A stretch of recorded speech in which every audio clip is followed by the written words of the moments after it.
Hello दोस्तों, कैसे हो आप सब। तो जैसे कि लास्ट पार्ट में हमने देखा था, जियान और सियाओ ये दोनों ही याओ जी के ड्रिफ्ट को पार कर लेते हैं और दोनों अब लेवल अप कर रहे थे। अब आगे यान यहाँ पे अपने सोल पावर का यूज करता है चेक करने के लिए।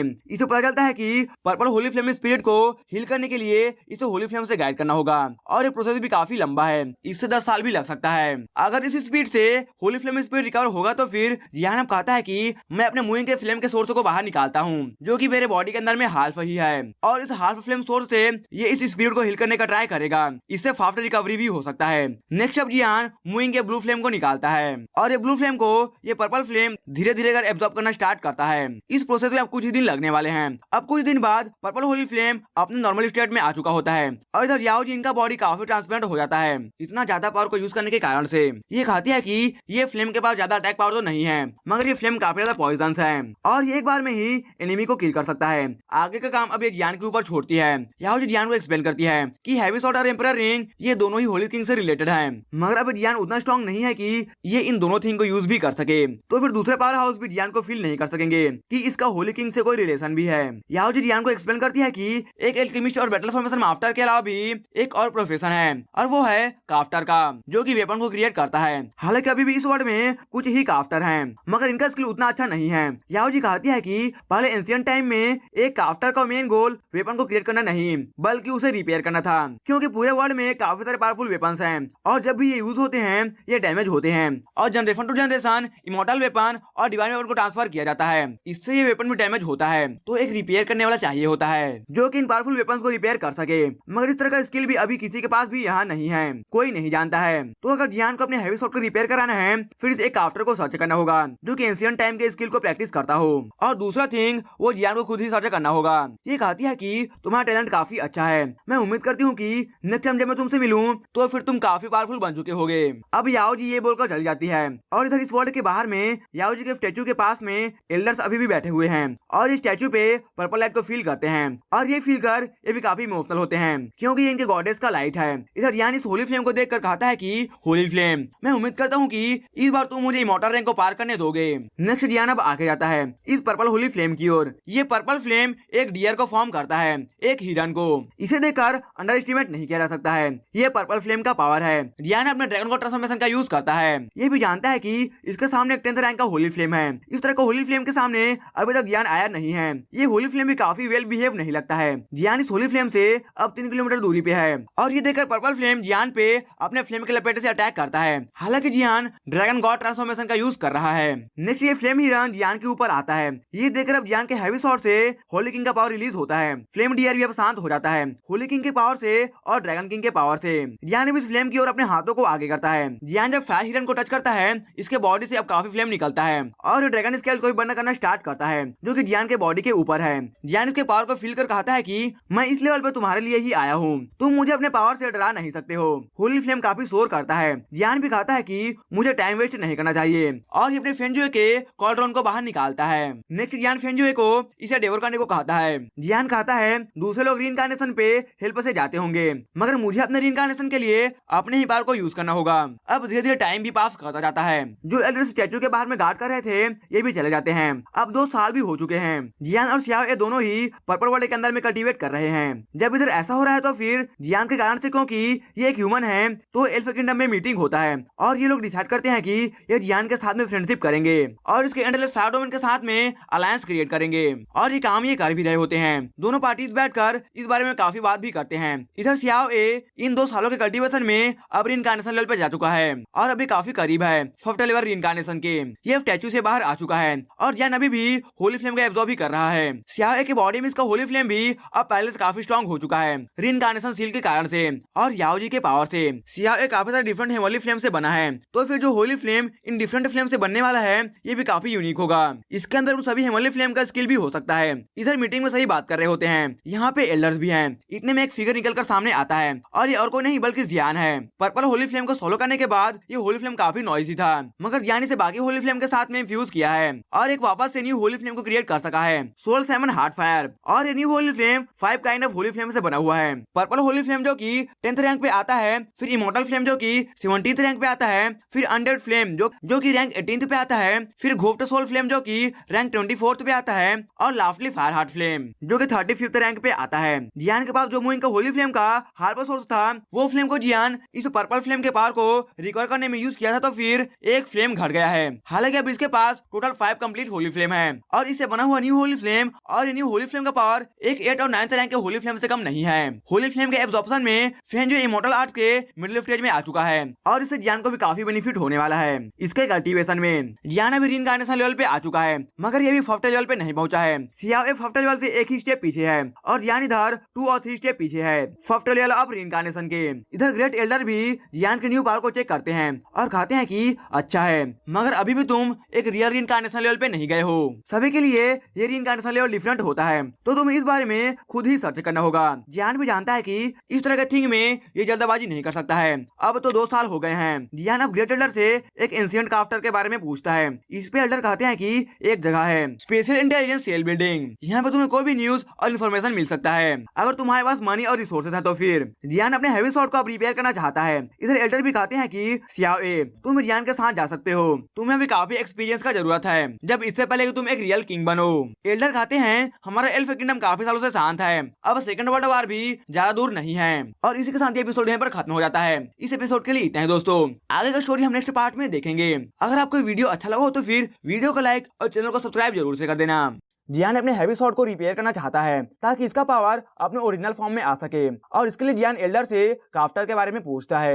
एक एंशिएंट स्किल को प्रैक्टिस करने वाला क्राफ्टर तो मुझे नहीं पता, मगर ये स्पेस इंटेलिजेंस सेल्स बिल्डिंग में कुछ पता चल सकता है। यहाँ इस बिल्डिंग में काफी सारे मॉन्स्टर हैं और ये बिल्डिंग भी 1000 मीटर टॉल है। जो भी फैमिली इस बिल्डिंग को कंट्रोल करता है ये पूरे ग्रेट 1000 वर्ल्ड में काफी फेमस भी है। कासल फैमिली अपने ब्लड लाइन के लिए जाने जाते हैं और इनका फैमिली के लोग पूरे वर्ल्ड में फैले हुए हैं। एक तरह के इंटेलिजेंस नेटवर्क क्रिएट किए हैं ये ताकि इन्फॉर्मेशन को गैदर कर सके ऑलमोस्ट हर चीज के बारे में। जो भी इनके फैमिली को ज्वाइन करना चाहता है उन्हें एक स्पेशल ट्रेनिंग से गुजरना होता है और ट्रेनिंग में जो भी सर्वाइव करते हैं वही पास हो पाते हैं। कासल फैमिली का भी जो हेड है इसका बेटा का नाम एंजर्स है। बड़ा बेटा मारा गया था एक लाइफ और डेथ के बैटल में। एंजर्स अपने कासल फैमिली को काफी टाइम से रिप्रेजेंट कर रहा है। जियान और सियाओ दोनों ही अब यहाँ इनके सेल बिल्डिंग के लिए आ रहे हैं और सियाओ कहता है कि ब्रदर वो देखो वो रहा बिल्डिंग, हमें जाने से पहले वहाँ पे रिसोर्सेज या मनी को रेडी करना होगा। सियाओ कहता है कि वो अपनी कीमती इन्फॉर्मेशन को इजीली सेल तो नहीं करने वाले हैं बिना कोई कीमती ट्रेजर या मनी के।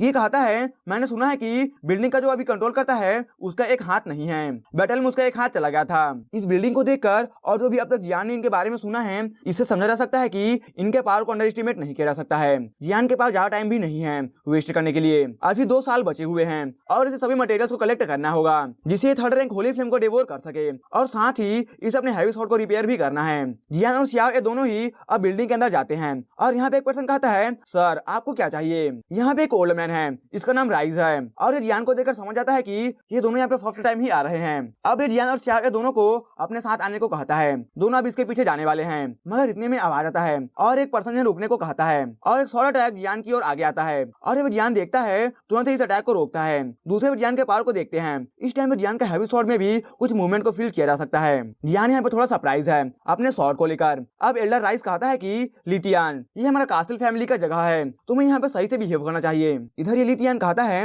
बच्चे तुम कौन हो और तुम्हारे पास ये हैवी स्वॉर्ड क्यों है।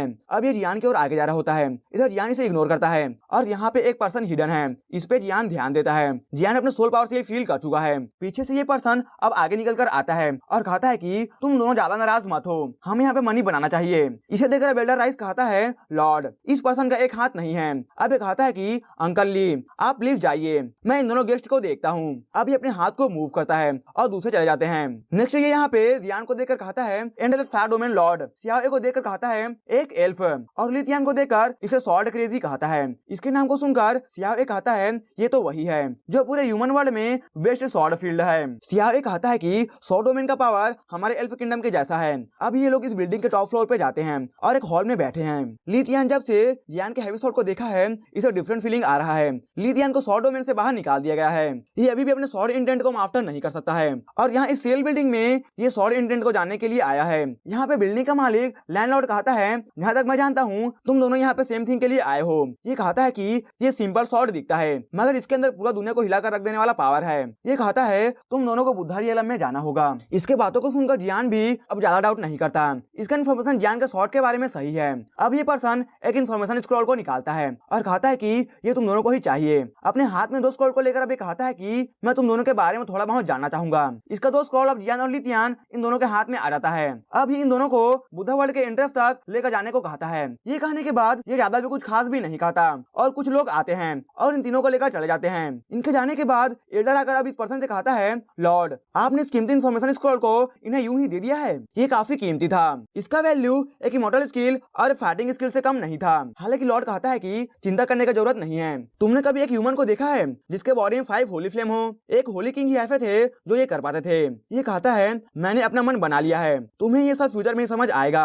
इधर ये लोग अब एंट्रेंस के पास आते हैं और अब इसके अंदर एंटर करते हैं। ये बुद्धा रियलम में काफी माउंटेन्स ही हैं और टेम्पल्स हैं जो कि बुद्धा वर्ल्ड को रिप्रेजेंट करता है और बुद्धा का स्टेचू भी यहाँ पे देखा जा सकता है। इधर अब एक माउंटेन पे सियाओ कहता है कि ब्रदर इस इन्फॉर्मेशन स्क्रॉल को देखते हैं। बुद्धा रियलम में कहा जाता है कि यहाँ पे एक जगह है जिसका नाम बोधि ट्रिबुलेशन फॉरेस्ट है और इसमें काफी सारे मॉन्क रहते हैं। जियान अपने सोल पावर से अब इस स्क्रॉल को ओपन करने का ट्राई करता है। इसमें सोल पावर भी एक काफी स्ट्रॉन्ग पर्सन का डाला हुआ है। एक नॉर्मल पर्सन अपने सोल पावर से इस स्क्रॉल को ओपन भी नहीं कर सकेगा। इसके अंदर से जियान को एक नाम मिलता है, बोधि काल्पा फॉरेस्ट। जियान कहता है कि मैं नहीं जानता कि मुझे ये जगह रियल रीइंकार्नेशन में एंटर करने में हेल्प करने वाला है या नहीं, लेकिन इसे अपने वेपन को भी रिपेयर करना है। जियान कहता है ठीक है आओ चलें, हमें आगे जाना है। अभी माउंटेन के डीप में जाना स्टार्ट करते हैं। इधर इस बोधि ट्रिबुलेशन फॉरेस्ट में एक टेम्पल है, इसका नाम लियाओ चेन टेम्पल है। इसमें बुद्धा स्टैचू के सामने एक मॉन्क है। इसके बॉडी में कोई भी फ्लक्चुएशन नहीं है और न ही कोई एनर्जी फील होता है। ये काफी शांत बैठा हुआ है। अब एक मॉन्क आता है और कहता है कि मास्टर ली चेन कोई आया है मिलने के लिए।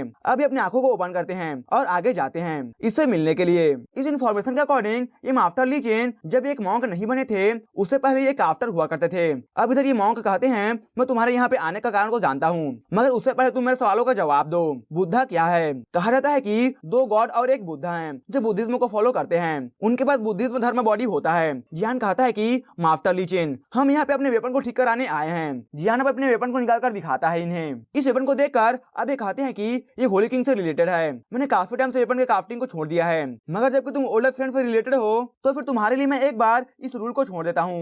ये कहते हैं कि इस वेपन को रिपेयर करने के लिए काफी इंपॉर्टेंट थिंग चाहिए होगा, बिना उसके नहीं हो सकता है ये। इसके लिए तुम्हें मीटियोराइट आयरन चाहिए। एक ब्लू हेड बुद्धा लायन है जो कि एक डिवाइन बिस्ट है और ये इस मीटियोराइट आयरन को गार्ड करता है। अगर तुम किसी तरह से आयरन को लेकर आ सकते हो तो फिर मैं इसे रिपेयर कर सकता हूँ। ये लैंड भी माउंटेन के डीपेस्ट पार्ट में रहता है। जियान कहता है ठीक है आप वेट करें और हम जाकर लेकर आते हैं। मास्टर लीचन कहते हैं मैं तुम दोनों को वहां तक पहुंचा देता हूँ। ये दोनों अब बुद्धा लाइट में कवर हो जाते हैं और आगे जाने लगते हैं। अब जाते हुए सियाओ कहता है कि ब्रदर क्या वो हमें कोई जाल में फंसाना चाहता है? तुम्हारा स्वॉर्ड भी उसके पास में ही है। जियान कहता है कि डोंट वरी सब ठीक रहेगा। ये दोनों अभी एक जेलिन वैली की ओर जा रहे हैं। अब इनके ऊपर से बुद्धा लाइट चला जाता है। फिर ये लोग अपनी जगह पे पहुंच जाते हैं। दोनों अब ऊपर से नीचे गिरते हैं। जियान आगे अब यहाँ पे इस वैली में जाते हुए सियाओ को रोकता है। यहाँ पे रॉक्स पे ब्लड को देखा जा सकता है। यहाँ पे फ्रेश ब्लड भी है और साथ ही ह्यूमंस के बोन्स और फ्लेश भी हैं। ये देखकर सियाओ भी शांत नहीं रह पाता। इस टाइम पे जियान भी सीरियस हो चुका है। अब ये दोनों आगे बढ़ते हैं।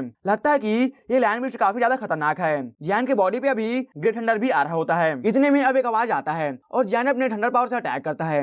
गोल्डन थंडर स्नेक और ग्रेट थंडर स्नेक जाकर एक दूसरे से कोलाइड करते हैं। यहाँ पे जियान सर को ऊपर करता है और अब इसे गोल्डन थंडर दिखता है। इसे देखकर जियान सियाओ को दूर ही रहने को कहता है। ये गोल्डन थंडर जियान पे कंटिन्यू अटैक करता है। सियाओ भी देखता है कि जियान यहाँ पे इस मौके को पाकर गोल्डन थंडर का यूज करता है अपने बॉडी को पहले से और भी स्ट्रॉन्ग बनाने के लिए। अब थोड़ी देर बाद इस वैली के ऊपर से ये गोल्डन थंडर भी चला जाता है। जियान कहता है कि ठीक है आओ चलें। यहाँ पर थंडर भी अब जा चुका है। अब आगे जाने पे इन्हें बैम्बू फॉरेस्ट दिखता है और इस फॉरेस्ट में व्हाइट मिस्ट फैला हुआ है। आगे जाने पे इनके सामने एक पैलेस आता है। इसे अब ये दोनों देखते हैं और सियाओ इसे देखकर अब रेडी हो चुका है। इसे कुछ डिफरेंट फीलिंग आता है। इस एंशिएंट पैलेस से एक तरह का एनर्जी रिपल्स आता है। यहाँ पे एक मॉन्क का प्रतिमा है, एक स्टैचू, और इसके पावर को भी अंडर एस्टिमेट नहीं किया जा सकता है। जियान यहाँ पे अपने न्यू होली फ्लेम का यूज करता है, सोल हार्ट फायर को, जो कि 5 होली फ्लेम का बना हुआ फ्लेम है। जियान को यहाँ पे कोई भी डिवाइन बिस्ट फील नहीं होता। इतने में एक बेल का साउंड आता है और इस साउंड से इस मॉन्क का स्टैचू भी हिलता है और ये पैलेस का डोर अब ओपन होता है। जियान और सियाओ ये दोनों ही अपने फ्लेम से अपने बॉडी को कवर किए हुए हैं। कोई नहीं जानता है कि अंदर में क्या हो सकता है। अब ये दोनों इसके अंदर जाते हैं। अंदर में जाने पे इन्हें कोई भी नहीं दिखता है और ऐसा लगता है कि ये खाली हो। यहाँ पे वॉल पे कुछ पेंटिंग को भी देखा जा सकता है। ये पेंटिंग भी यहाँ पे इस पैलेस का ट्रेजर लगता है। सियाओ ए एक लायन के स्टैचू को देखता है और अब इस जियान को बुलाता है और इसमें कुछ लाइंस को दिखाता है। जब जियान यहाँ पे आता है और इसे चेक कर रहा था, फिर यहाँ पे लायन के चिल्लाने का आवाज आता है और अब जगह का डोर भी बंद हो जाता है। अब ये जगह पूरे तरीके से सील हो चुका है। जियान तुमको यहाँ पे इसका पहले से ही उम्मीद कर रहा था, तो ये ज्यादा हैरान नहीं है। इनके सामने इस लायन का स्टैचू अब मेल्ट होता है और इसके अंदर से एक रियल लायन निकलकर सामने आता है। Green head Buddha lion. ये लायन भी अब जागने के बाद काफी एंग्री है और ये इन दोनों को किल कर देना चाहता है। जियान इस लायन को कहता है कि हम बैठकर बात कर सकते हैं। ये लायन कहता है मैं जो ये प्रॉब्लम का सामना कर रहा हूँ उसे तुम अपने पावर से सॉल्व नहीं कर सकोगे। अब जियान अपने होली फ्लेम को शो करता है। इसे देखकर ये लायन भी कहता है क्या पावरफुल फ्लेम है। जियान कहता है ठीक है, मैं तुम्हारे हेल्प कर सकता हूँ, मगर नीचे में जो भी ट्रेजर होगा वो मेरा होगा। इस पे लायन कहता है वहाँ पे काफी ट्रेजर है, तुम वहाँ से सिर्फ 3 ही ट्रेजर को लेकर जा सकते हो। ये सुनकर अब जियान भी इसे डील करता है। अब ये लायन कहता है कि ह्यूमन, क्या तुम्हें डेमन सप्रेशन लैंड के बारे में पता है? लायन कहता है कि यहाँ पे नीचे में एक 3 और 4 रैंक का डेमन सप्रेशन लैंड है। लायन कहता है कि डेमन लैंड में जब भी इविल पावर राइज करता है, इसे इविल पर्सन को खुद का पावर भी इंक्रीज करता है। नीचे में वो इविल पर्सन 1 और 2 लेवल का रीइंकार्नेशन पे हो सकता है। ये कहता है कि तुम्हारे पास होली फ्लेम है, लेकिन अगर तुम एक प्योर हार्ट से हिट होते तो फिर तुम्हारा होली फ्लेम सील भी हो सकता है। यानी इसकी बातों को सुनकर अब सर हिलाता है। ये लायन कहता है पूरा उम्मीद अब तुम दोनों पे ही है। अब ये लायन इन दोनों को अंडरग्राउंड प्रेसेस से अंडरग्राउंड स्पेस में लेकर जाता है। यहाँ पे बहुत सारी इविल पावर को एयर में भी फील किया जा सकता है। यहाँ पे इस इविल प्रिजन में इसके सेंटर में एक केज है जिसके चारों ओर बुद्धा पिलर्स लगा हुआ है और एक वुमेन इस केज के अंदर में बैठी हुई है और ये एक रेड किंग क्लास की इविल किंग है। सियाओ कहता है कि ब्रदर, हम होली फ्लेम का यूज कर इस जगह को बर्न क्यों नहीं कर देते।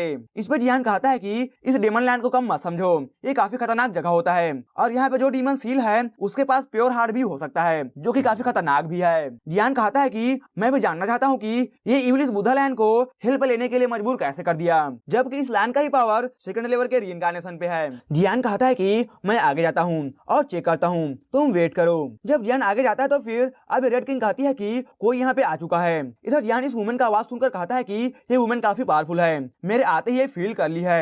अब जियान अपने होली फ्लेम को यूज करता है। ये रेड क्वीन भी फील कर लेती है। तुरंत अब रेड क्वीन अपने पावर से इस केज को तोड़ देती है और अब इस जगह पे पूरे तरीके से इविल ऑरा फैलता है। जियान भी यहाँ पे इसके फ्लक्चुएशन को फील करता है और कहता है कि इसके पास जो प्योर हार्ट होगा उसे अंडर एस्टिमेट नहीं किया जा सकता है। इधर तुरंत ही अब ये रेड क्वीन अपने फिंगर पे इविल फोर्स को गैदर करना स्टार्ट करती है और अब इसके अंदर ये व्हाइट लाइट हार्ट को डालती है। ये व्हाइट लाइट हार्ट एक प्योर हार्ट है जो कि होली फ्लेम को सील करने के लिए यूज भी होता है। अब नेक्स्ट ये इसे शॉर्ट करती है।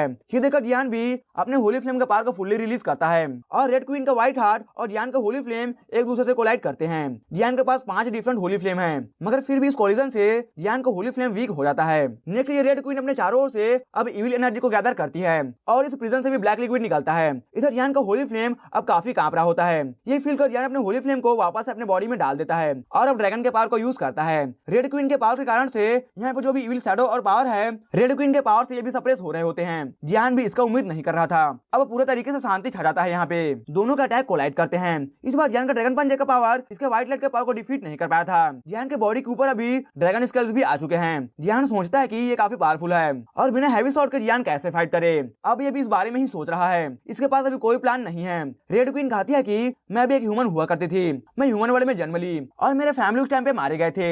मेरी एक सिस्टर थी जो कि मुझे प्रोटेक्ट करने में मारी गई थी, लेकिन मैं अब किसी को भी छोड़ने वाली नहीं हूँ। ये कहती है कि इविल गॉड ने मेरा हेल्प किया था और मैं उनके लिए कुछ भी करने को रेडी हूँ। जियान इसे देखकर कहता है कि तुम बस इविल रेस के लिए एक चेस पीस से कम नहीं हो। जियान सोचता है कि आज का बैटल एक लाइफ और डेथ बैटल भी हो सकता है। रेड क्वीन के बॉडी में काफी सारे इविल पैटर्न्स बने हुए हैं। एक बार जब इन सभी का यूज कर लेती है फिर ये भी मारी जाएगी। जियान कहता है कि तुम जिसे इविल गॉड कहती हो वो तुम्हारा यूज कर रहा है। मैं गेस कर सकता हूँ कि तुम्हारे फैमिली के डिस्ट्रक्शन के पीछे इविल रेस का ही हाथ होगा।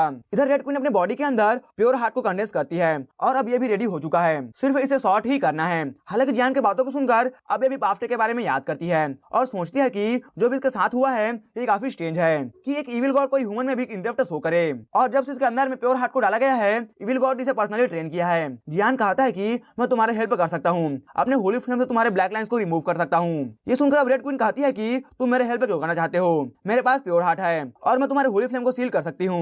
जियान कहता है कि मैं उस पूरे वर्ल्ड को गार्ड करना चाहता हूँ और फ्यूचर में मैं ये करने वाला हूँ। नेक्स्ट जियान अपने ड्रैगन के पावर से इन बुद्धा पिलर को तोड़ देता है और अब अपने होली फ्लेम के साथ में इस रेड क्वीन के पास जाता है। जब ये जा रहा था इतने में अब प्योर हार्ट सामने आता है और जियान तुरंत पीछे की ओर हट जाता है। रेड क्वीन कहती है कि मैंने अपने लाइफ में काफी इविल थिंग को किया है, अब और नहीं, मगर मैं जाने से पहले सभी थिंग को सही कर दूंगी। और अब इसके प्योर हार्ट में यहाँ पे जो भी इविल ऑरा है ये इसके अंदर आने लगता है और रेड क्वीन का बॉडी भी अब फूलने लगता है।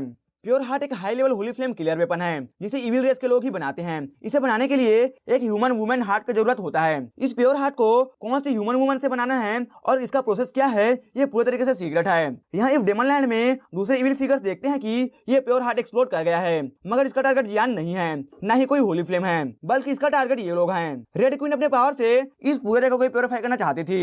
जब ये जगह प्योरीफाई हो जाता है फिर रेड क्वीन का बॉडी भी डिस्ट्रॉय हो जाता है। यानी इसे ऐसा करता हुआ देखता है और अब ये भी कहता है कि सीनियर आप रेस्ट करो। जबकि डेमनलैंड से इविल और क्रीचर्स चले गए हैं फिर ये जगह भी अब पूरे तरीके से साफ हो चुका है। यहाँ इस जगह के सेंटर में एक पैलेस भी है।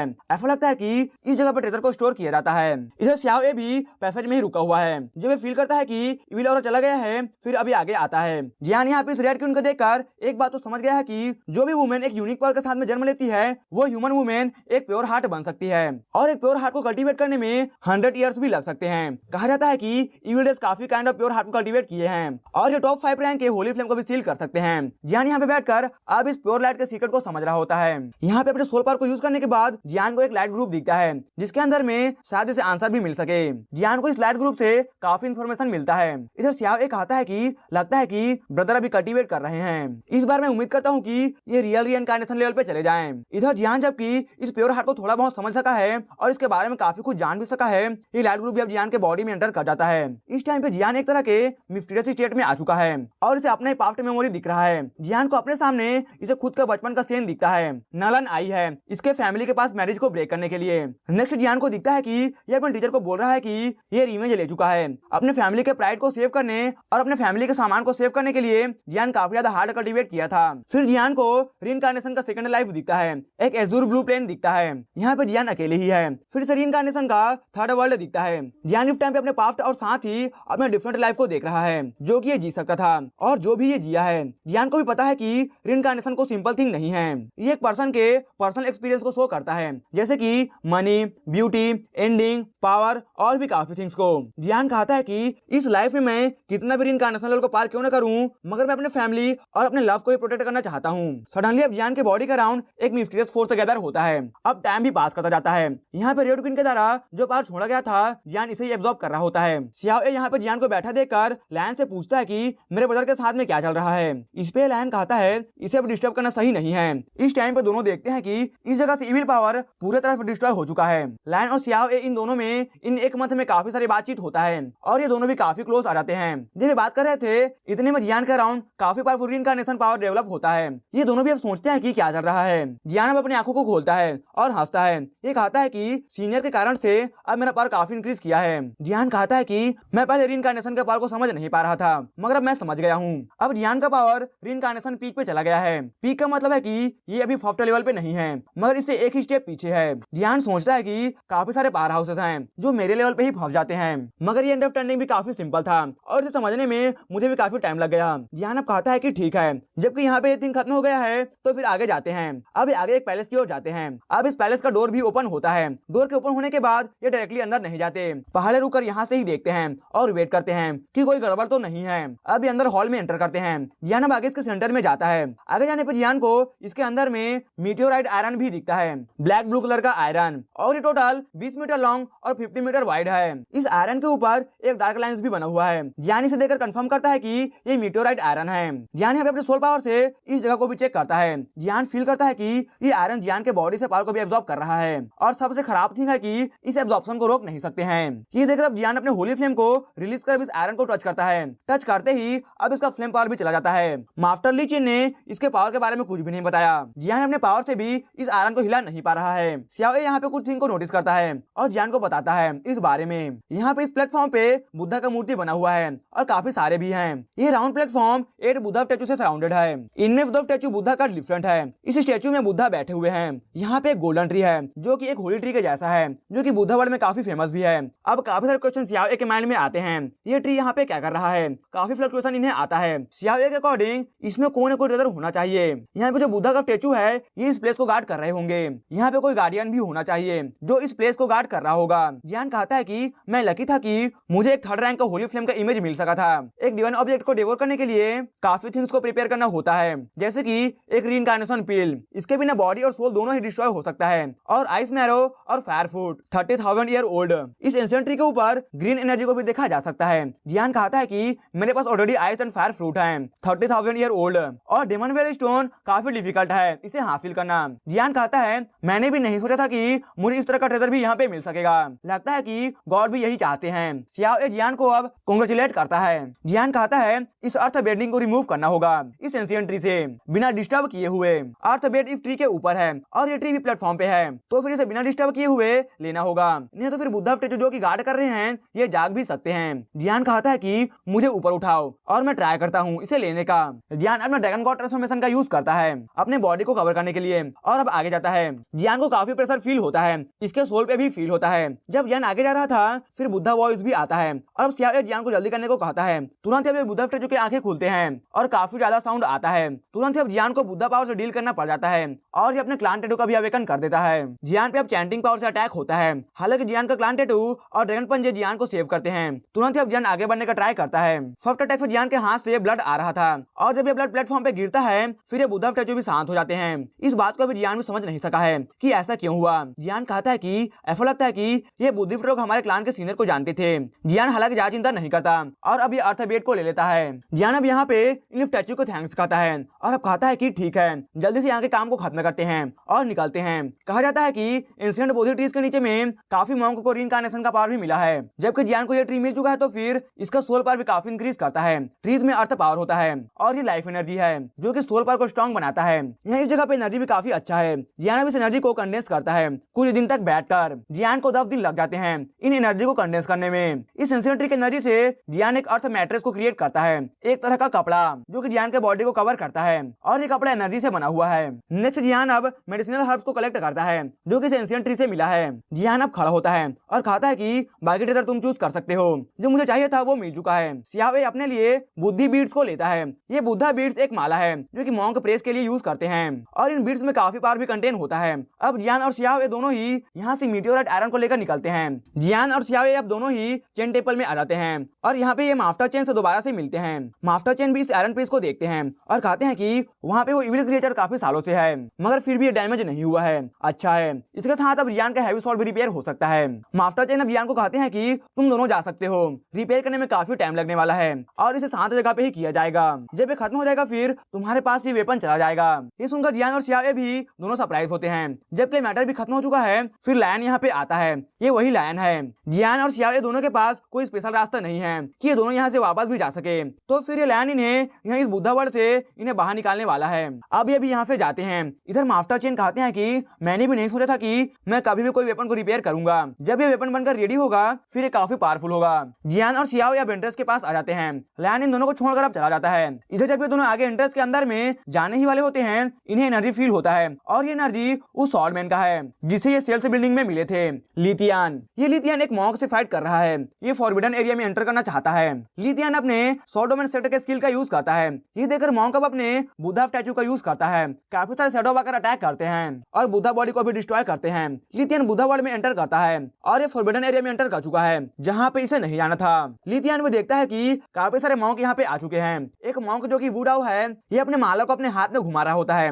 और मंत्र पढ़ता है। इसका पावर का लेवल भी काफी ज्यादा है। अगर लिथियन इसे टच करता है फिर यहाँ पे सप्रेस भी हो सकता है। मॉन्क वुडाओ के मंत्र अब खत्म होते हैं और एक पावरफुल अटैक लिथियन की ओर आगे जाता है। लिथियन इस मॉन्क के पावर को देखता है और कहता है एक सेकंड लेवल इनकार्नेशन का मॉन्क का पावर सच में काफी ज्यादा अच्छा है। मगर इससे पहले कि कुछ हो पाता जियान आता है और अभी मॉन्क वुडाओ से बात करता है। ये कहते हैं कि ये मैटर हमारे बुद्धा वर्ल्ड का है, यहाँ पे तुम्हें इसके बीच में क्यों आना है। जियान का बॉडी होली फ्लेम में कवर होता है तो फिर इसे देखकर अब ये भी कहते हैं कि disciple of old friend. Lithium वो जियान को यहाँ पे देखता है और ये भी सरप्राइज ही है। जियान यहाँ पे कुछ हीलिंग पिल्स इन्हें देता है और अब ये यहाँ से स्पेस में जाता है। एंट्रेंस में लिथियन जियान को देखकर कहता है कि ये सच में काफी पागल है। ओल्ड फ्रेंड का डिसाइपल इसका क्या मतलब है। ये सोचता है कि जब इसका मास्टर होगा वो वर्ल्ड के लीडर में से एक हो सकता है। इस टाइम अब हैवी सॉर्ड का रिपेयर का जर्नी खत्म हो चुका है। जब नेक्स्ट टाइम ये हैवी सॉर्ड जियान के हाथ में आएगा फिर काफी तबाही मचने वाला है।